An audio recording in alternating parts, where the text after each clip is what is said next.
রমণীবাগ গ্রামে করিম নামের এক কৃষকের দুই বউ। বড় বউ সে খুবই গরিব ঘরের মেয়ে, কিন্তু স্বামীর সংসারে এসে তার লোভ লালসা যেন বেড়েই চলছে। অন্যদিকে ছোট বউ, সে রান্নায় খুব পারদর্শী, রান্না করা তার কাছে কোনো ব্যাপারই না।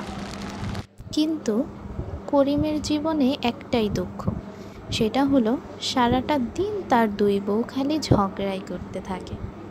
একদিন হলো কি, দুই বউয়ের ঝগড়াতে করিম আর কিছু করতে না পেরে ঘর থেকে বের হয়ে যায় এবং একটি গাছের নিচে যেয়ে বসে চিন্তা করে যে কি এমন করা যায় যাতে তার দুই বউ মিলেমিশে থাকে। ঠিক তখনই গাছ থেকে একটা পেত্নী নেমে আসে। তুমি কে? তুমি কে? আমি এই গাছেই সারাদিন থাকি। এই গ্রামের সবাইকে আমার খুব ভালো করে চেনা। তুই তোর দুই বউয়ের যন্ত্রণায় এখানে এসে বসেছিস, সেটাও আমি জানি। তুই আমাকে 7টা দিন সময় দে বাবা, আমি তোর সব কষ্ট শেষ করে দেব।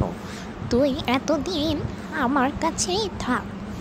এই বলে পেত্নী করিমের জায়গায় তার বাড়ি চলে যায় এবং করিম 7 দিনের জন্য পেত্নীর জায়গায় থাকে। কাল সকালে আমাকে একটা গুরুত্বপূর্ণ কাজের জন্য গ্রামের বাহিরে যেতে হবে। 7টা দিন লাগবে আমার বাড়ি ফিরতে।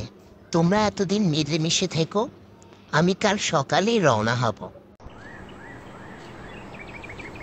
করিম যেদিন সকালে শহরের উদ্দেশ্যে রওনা হলো, ঠিক সেদিন রাতে করিমদের বাসায় চোর ঢুকে তাদের সব সম্পত্তি চুরি করে নিয়ে যায়। হায় আল্লাহ, এ কি হলো আমাদের? ছোট, তুই দেখ কি হয়ে গেল আমাদের। হ্যাঁ রে বড়, তুই তো ঠিক বলেছিস, সব নিয়ে গেছে। করিম আসলে এখন আমরা কি বলবো তাকে? আমাদের এভাবে চললে হবে না রে বড়, আমাদের কিছু একটা করতে হবে। নাহলে এই 7টা দিন পরে যখন করিম আসবে তখন আমরা তাকে কি উত্তর দেব, তুই বল? হ্যাঁ রে ছোট, তুই একদম ঠিক বলেছিস, কিন্তু আমরা কি করতে পারি তুই আমাকে বল। আমরা একটা হোটেল দিতে পারি, যেখানে আমি রান্না করব আর তুই হোটেলের যত কাজ আছে সব কিছু করবি। দুজনে মিলে একটা ভালো ব্যবসা তৈরি করতে পারবো। এভাবে ছোট বউ হোটেলের সব রান্না বান্না করে, বড় বউ হোটেলের যত যাবতীয় কাজ আছে সব কিছু করে। 7 দিন পর যখন করিম বাড়ি ফিরে, তারপর করিম তার দুই বউকে সেই পেত্নীর কথা বলে যে সেই পেত্নী কিভাবে তাকে সাহায্য করেছিল এবং তাদের দুই বউকে মিলানোর জন্য কি কি করেছে।